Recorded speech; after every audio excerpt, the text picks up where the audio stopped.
Hello and welcome to another episode of Meet the Author with Hillman Publishing. So Emily, could you tell us about when you first began to think about writing Elin's Heir, or how it evolved?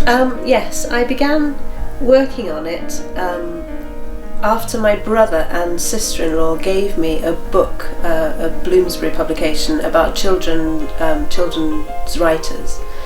And reading that I found very inspiring because somehow it made writing a little bit more accessible, the idea of being published a little bit more accessible, and it inspired me to leave the books that I'd been working on and just start afresh. Mm-hmm. So I sat down, it was Christmas time, I'd been given the book for Christmas and we had a bit of time off, and I just thought, right, I'm just going to have a go, I'm just going to try writing something completely different.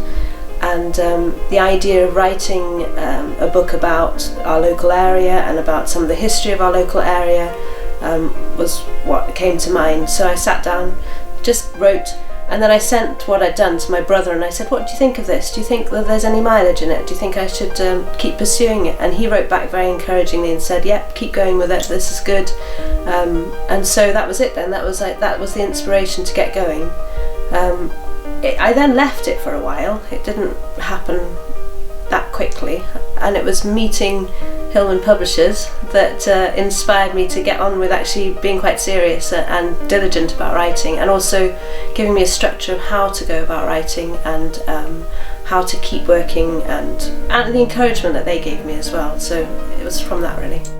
So Emily, you mentioned about the Bloomsbury collection as being a sort of trigger, but can you take us back a little bit further and tell us about your influences?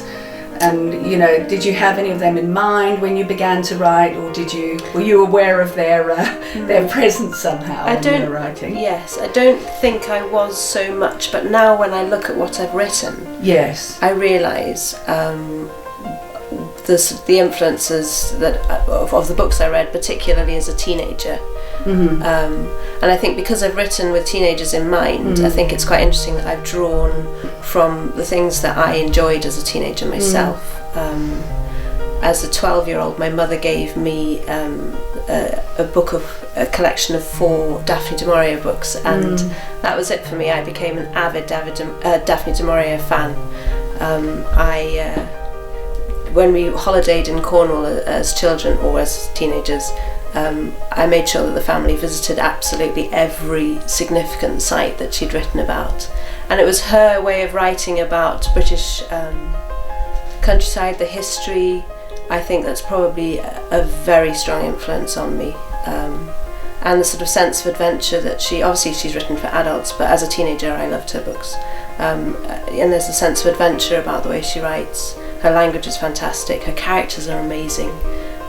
So she's a very strong influence. But interestingly, when as a 16-year-old I became a Christian, I got rid of all her books because I was so, I suppose, obsessed with reading, and I put aside reading fiction, feeling that it was something that was it had too much of a prominent position in my life, and I needed to give God that position. So I got rid of all my Daphne du Mauriers. I got rid of all the books that I'd found really sort of significant, and I didn't read any fiction for years.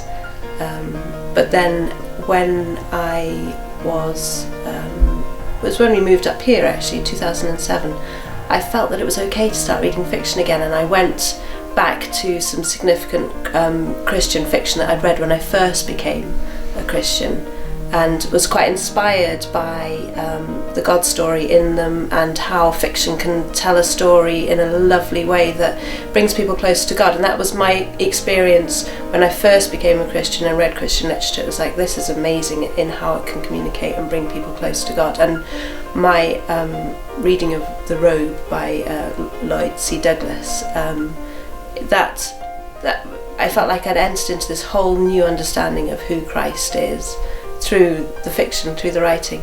And so I wanted to be able to communicate that in my writing as well, draw people close to God through the way that I've written. But I've taken a lot of influence from other writers as well.